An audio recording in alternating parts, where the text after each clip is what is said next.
Hey everybody, this is the Metal Geek and my partner in crime. Milky. Welcome to another podcast, The Crime Alley, a Gotham podcast. This is technically I believe our 7th episode, but it's the 6th episode. 6th episode of Gotham. Yep.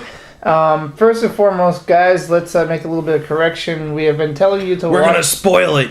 Of course we will, but we've been telling you to watch this at 9 o'clock Monday nights.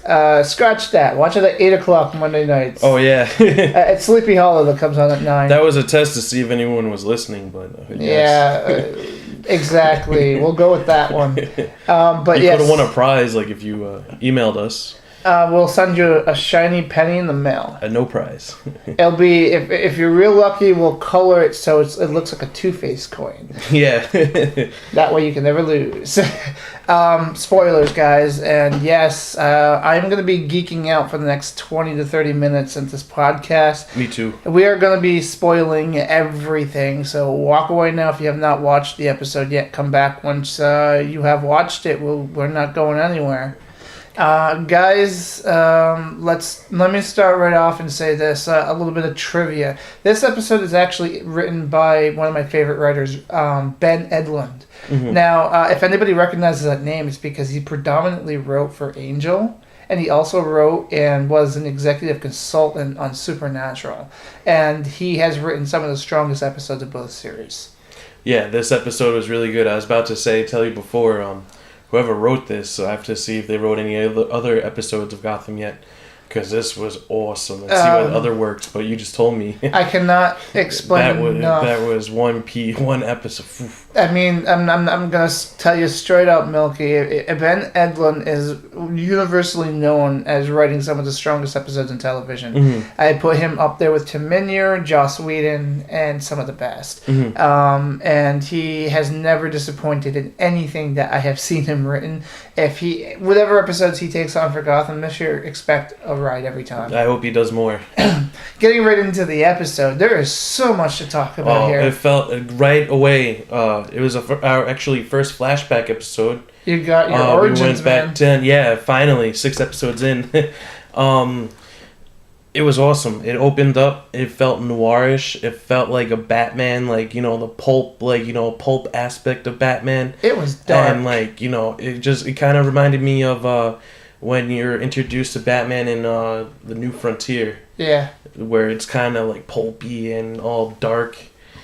Well, let me lay it right out here. This is by far and away, and they've had some violent moments in it, but this is by far and away the darkest episode that they've put out yet, because we're looking at serial killers here. Mm-hmm. And they didn't really shy away from it. It was a really dark episode. Yeah. In fact, the comedy that was in there worked so much better than in any of the episodes so far, and not to say anything bad about the other episodes, mm-hmm. but the comedy that was in there, like Edward Nygma's awkwardness around... Yeah, we saw a little more of him, which I thought was kind of good. It wasn't just a sprinkle in. You got to see his personality. Yeah, and see where his mental state is. He's a real creepy guy. Yeah, really creepy. Socially awkward, to say the least. Mm-hmm. But he also, if you look at it, he likes to work on a sufficient level, and he was reorganizing everything because he just felt it wasn't sufficient. Yeah. And he wanted it sufficiently efficient. Yeah. In his own little warped way. But we got really... This was a Bullock episode. Mm-hmm. This episode was all about Bullock. You saw what he's doing. You saw his game plan, in a sense. You also saw that he wasn't so different from Jim 10 years earlier. Same thing, yeah. And then this one moment where his partner was taken down, not killed, but taken down... He adopted that no heroes rule, I think probably because of that whole issue. Yeah, that was pretty cool. They put it right out in the open. Gotham's golden rule, no heroes. No heroes, and yet he was the hero originally. Yeah. He ran in and he was the Jim Gordon of 10 years earlier. Mm-hmm. Now that's also a good thing too, because we got a definitive age for Bruce, because did you catch that little bit on the TV news where they're talking about the birth of the Wayne's son? 10 years earlier, it means we're looking at a 10-year-old Bruce. Yeah. Not 12, not 11. He's 10 years old. So this is a really smart 10-year-old. to say the least. But going back to Bullock, I told you he's my guy, and this episode solidified that he's probably now my favorite character on the show. Mm-hmm. Like, yeah, legit. easily. I mean, legit. And then there's a lot of great stuff happening. I mean, Gordon. I loved Gordon's reaction. And we got we saw Barbara and him go at it in the beginning. You said that was missing from the last episode. Yeah, and that you were kind of ticked a little bit. Not ticked, but like Not just you wanted to see where that went. It felt awkward because of the way that those two episodes where it was like 1 minute she trusted him and then the next episode she's questioning him, and then they disappear her for an episode and then she comes back and they're working it out, and I like that they got to that. And I also like I like what happened here in general because I don't know what game Oswald is playing, but to just I have a theory about that. Man. I have a theory about that when we go on to about next week's episode. Absolutely. Because the next one's the Penguin themed episode, right? All right. Well, I'll quickly ruin it. Penguin's umbrella. I think he's going to witness protection. What does umbrella do? Protects you from rain. Oh So wow! that's what I thought of. Like, hey, why not? Who knows? Like, I could be totally off wrong, but Nah, it's a theory. That's what's great about theories. You're never really wrong during the time to make the theory. But no, it was a very bold move because that was the backstory playing here. Is that they were basically. They were going, we're going to take Gordon down. We've got proof that he shot Oswald and dumped him in the river. Right before they're about to book him. And then he pops through the door. Yep. And Bullock's is like, holy crap! Because he was defending him like he wasn't lying. To him, he thought that actually happened. He thought that he actually put a bullet in Oswald's brain. Yeah. And so when he actually shows up, he's like, wait, I've been defending you like I actually believe you, and now you mean you actually you had something up your sleeve? Yeah, no, again, there's so much to talk about in this episode. So much. And I also don't get me wrong, but I actually like that we got away from the Falcone stuff a little bit. Yeah, that was nice. The gangsta stuff. We got into that was a little, something different. And what we got into was, wow. I just think, getting back to Bullock, it was just awesome to see his backstory, his motive, and to see why he does take bribes, why he is a little dirty, why he operates the way he does is because to take care of his partner, who is in a nursing home because of his failing liver. Yeah. So that's why he does what he does. But also because of the way he treats his previous partner, he's almost taken on the role of that previous partner because Gordon's not the White Knight. Yeah. And he's trying to protect Gordon in a different way. Yeah, being I've been there, kid, don't do it. Don't do it. But again, Gordon's reaction when he was told, yeah, you got to watch out for that Bullock. He's a White Knight. And he's like, what? The same Bullock here? Are we talking about that Bullock? That was a pretty cool scene, I thought. We got a little bit of a cat woman, or at this point, cat girl. Yeah, or she's breaking Selena. into the Bruce's bedroom, or a wing in Bruce's manor. She kind of just pops in, steals something. Watches him sleep creepily. I told you, this is a creepy episode. Enigma's creepy. The whole serial killer thing is creepy. Selena's being a little creepy. What I thought also stood out is that Bruce was able to figure out the serial killer's motive. And he tells Alfred he doesn't want me. I have no one to take me from. I have nothing to take. And no one to take from. So I don't fit the motives and the profile of this guy. Well, you got that twist at the, we find out it's the therapist. Yeah, that was really good. Because at first you really start believing there's a supernatural entity. Yeah, it's ooh. And you can't explain it. And then, I tell you what, I was really happy that it was Bullock that figured it out and not Gordon. Bullock's like, wait a minute, what do these two have in common? And then he figured this all out. And he's like, holy crap, this is what happened. And it makes so much sense. And it's kind of riding the waves of last week's episode with the Viper, where it's a little more comic booky, more a little bit out there. Yeah, but it's still grounded enough in reality. Yeah. It's still not a supernatural element yet. So Excellent episode. I love the darkness. Ben Edlund as a writer nailed it out of the park, and I expect nothing less from him every time he puts his fingers to a keyboard and pumps out a script. I mean, I'm telling you right now, Milky, I'll give you a couple. You don't even have to watch the whole series. I'll give you a couple of episodes from various shows that he's written. Mm-hmm. You don't even have to know what the hell's going on. Just watch the episode. Yeah, no, I thought this was really well written. And I really want to see more from this guy in Gotham. Well, we've jumped all over the place, but there's so much to talk about here. We got to see the Penguin's mother. Again, yes. I love how she treats him. He's sitting there, that whole scene where he's in the bathtub and he's like squirting the water with his hand. So childlike, but yet he's sitting there, he's got that look on his face. Calculating, Yeah, he's calculating something. And... we got so much. I mean, so much was covered in this one episode.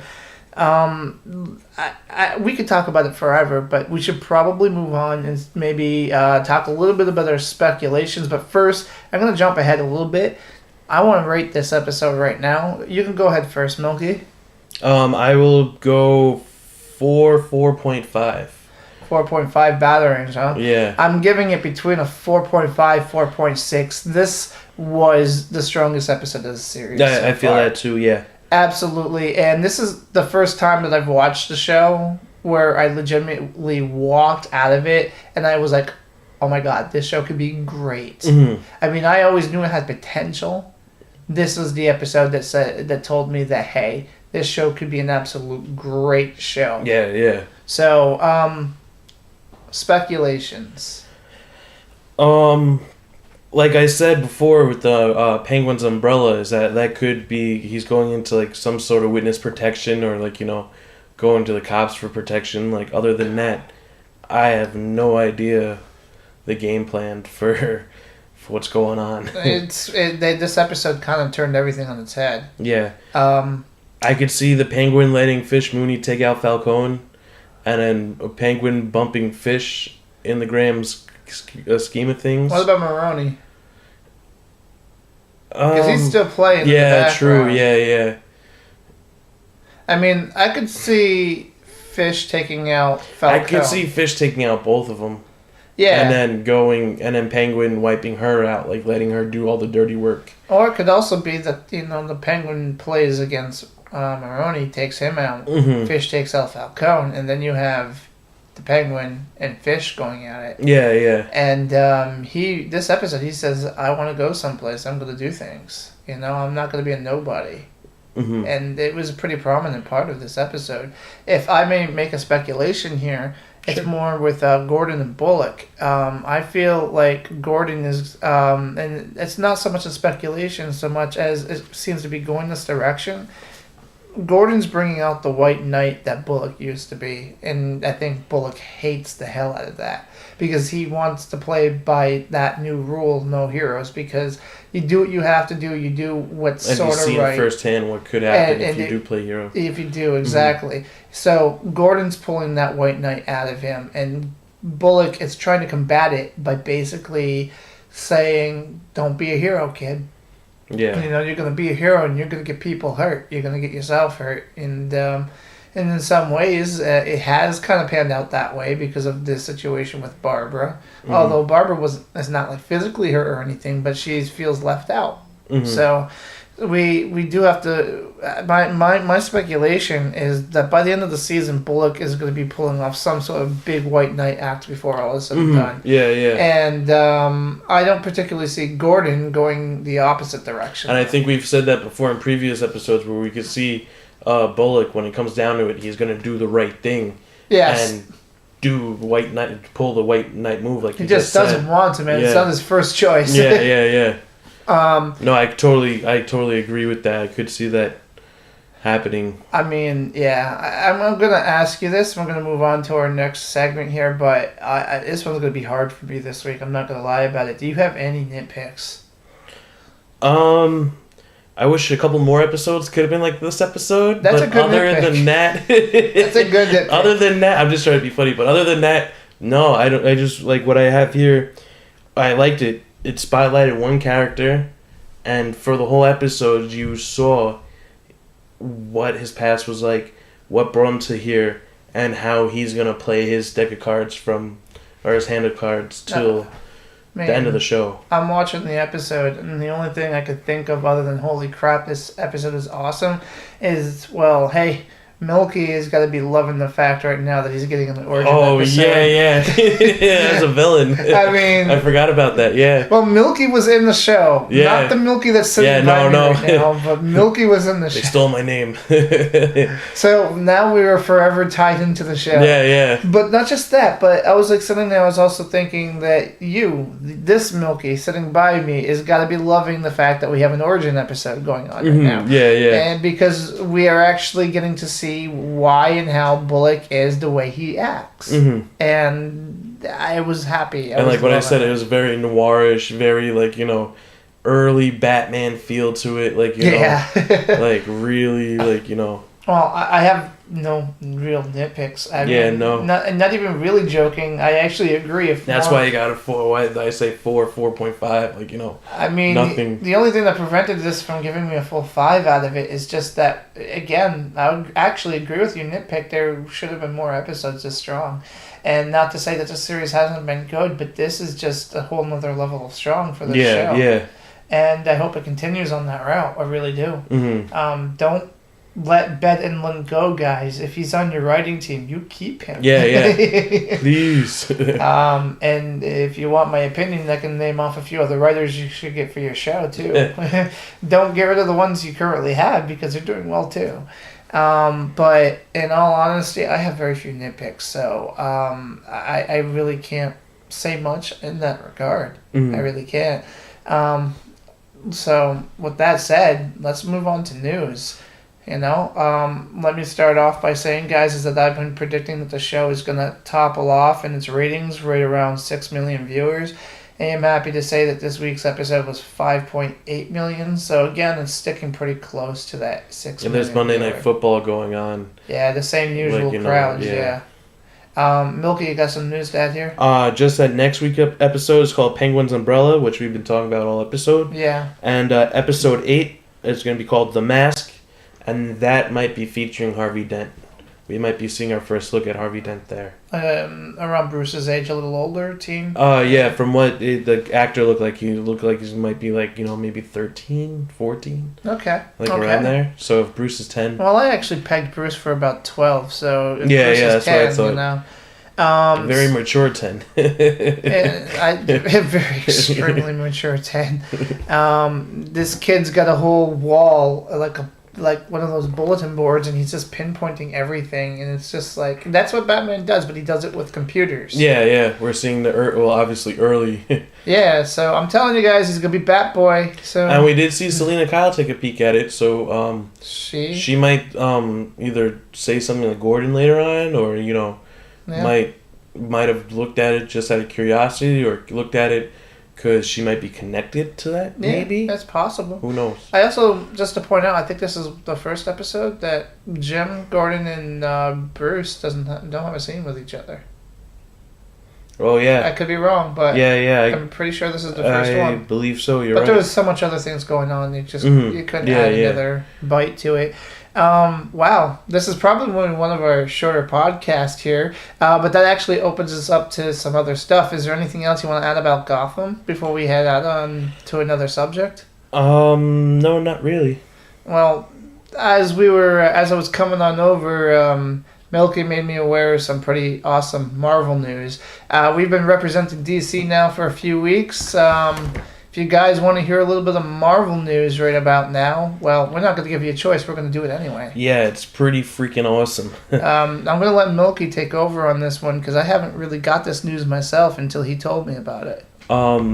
Basically, Marvel today had a big press announcement. Last week, it was announced that tonight you would be seeing the trailer for Age of Ultron during S.H.I.E.L.D., but that got leaked out, so Marvel countered that and said, we're going to release the trailer last week, and they had a big meeting today, a summit, I guess, if you want to say, and they announced the titles up until, I believe, 2019, right before 2020. We got Captain Marvel, who's going to feature Carol Danvers. It's going to be July 6th, 2018. Inhumans November 2nd, 2018. Thor Ragnarok, July 28th, 2017. And apparently that's going to have implications from what happened in Avengers 2. So that's going to be picking up the storyline from there. Black Panther, November 3rd, 2017. And that is it for now. But we are leading up to the Avengers 3, which you told me it looks like it's going to be It's going to be a two-parter, yeah. So they're splitting into 2 parts, and it's going to be the Infinity War. Yeah. I'm going to click on that article. Thanos, everyone expected or suspected that it was going to be Thanos for Avengers 2. It turned out to be the Age of Ultron, which is fine because Joss Whedon, being the mad genius he is, has woven this storyline together that's playing out all the way through until at least the third Avengers. You weren't able to confirm, though, if Joss Whedon would be involved with the Avengers or Marvel after the Avengers. I believe as a consultant, but I don't know if he's going to be on to do writing and directing. But I could be wrong. They haven't announced that yet. Captain America: Civil War, which is going to backdoor for Black Panther, who's going to debut in that movie, May 6, 2016. And Doctor Strange, November 4th, 2016. So we got some pretty awesome stuff coming up. And, of course, we all know that Civil War is going to be splitting our Avengers. Yeah, I'm going to have to go back and read that. Yeah. I mean, that was a very controversial storyline, too, especially with Iron Man. Iron Man got a lot of crap during that point because of his actions and so to speak. Yeah, they were split between either registering or not registering your superpowers. Exactly. And the various heroes fell under either Cap's side or Iron Man's side. Well, not so much news doing with this, but it's not a big secret that Marvel... Oh, here's that image of Thanos I was telling you about. Oh, wow, that's a pretty awesome picture. It's wow. I'm looking at this right now, and it's a leaked photo. It's nothing official yet from Marvel, but it's a press conference. Still, I'm telling you right now, my geekasm juices are all over the place. Okay, not to gross anybody out, but there's a lot coming out of the Marvel camp. And that Avengers: Infinity War Part 1 is going to be May 2018 and May 2019. So we're looking at a year apart. Yeah.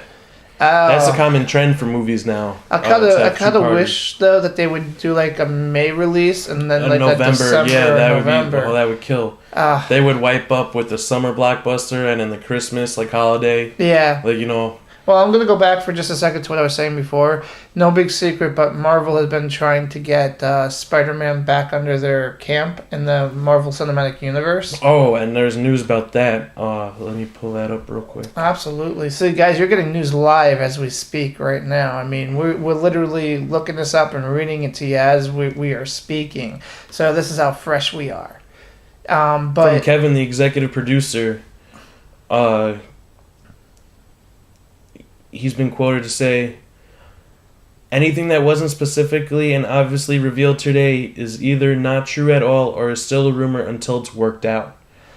So Sony, could they still in negotiation, I mean, Sony stage possibly, or we could be completely wrong. Sony does not want to let go of the Spider-Man property, even though, to be honest, it has financially been falling since the relaunch of The Amazing Spider-Man. Yeah, and they've canceled Spider-Man 3 and the Sinister Six movie. Which is not cool. Because, yeah, they don't know what they're doing. Because, the Amazing Spider-Man... Did you see Spider-Man 2? Amazing Spider-Man 2, did you see it? Well, I know, I've seen it, but it was a while back in the theaters, so I'm fuzzy on it. But, it was leading up to the whole, the death of Gwen Stacy, and... I thought it could have been done a whole lot better. They could have done it, but that's the problem though, is that they were they're still banking on Spider-Man, and if Sony's not going to do anything with it, then give the property up. So Marvel and Disney owns the merchandising rights, so they're making money just on any figure being sold to Spider-Man. Exactly. Right now, Disney Infinity 2.0, the video game, featuring right now the Marvel characters, has been selling very well, and you're getting characters from Spider-Man, the Avengers, you're getting them from Guardians of the Galaxy. All them big franchises. Yeah, they're coming from all over the place, so Disney's not an idiot. They know how to market. And this their is stuff. pure speculation on this, but if you've been watching Agents of S.H.I.E.L.D., I should have talked to you about this earlier, but they're saying that Coulson has it might be have the Inhuman for the Terrigen gas. Really? That might be the formula and stuff like that.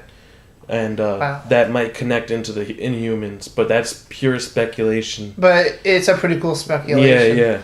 So, guys, you got a little bit of everything tonight. You got our Gotham podcast as normal, plenty of Marvel news. So, we've been representing the DC now for about 6 weeks. We are now just giving you a little bit of Marvel information. We are cool that way. And we're also going to try to expand any hero on screen. We're going to try and do a podcast. We're still working on the Flash. Still desperately trying to catch up So with Arrow. expect that. Expect the Flash coming soon. And different specials here and there. Exactly. When we say soon with the Flash, let's talk about a month or so. Okay. Hopefully. That's fine. I'm trying to catch up on those last few episodes of Arrow. And we won't season 2. shortchange you. We'll do episode 1 up until whatever it's up to. Well, we'll do like a end-all be-all podcast that discusses the whole thing. Yeah. And then we'll go current. A flash cap. With that said, guys, I don't think we have much else to add unless you do, Milky. No. Then I'm saying we're out for the evening, guys. And again, this is Gotham is going to be on Fox at 8 o'clock. 8 o'clock. 8 o'clock. Not 9 o'clock. 8 o'clock. Be there. Watch it. Come join us later in the week. We are always happy to hear from you. Again, we have our Facebook And still page. no news about season 2, so keep spreading the word. Keep, talking about Gotham. Ratings are right around 6 million. Let's keep it around there, guys. Any questions, comments, or concerns, you could email us at crimealleypodcast@gmail.com.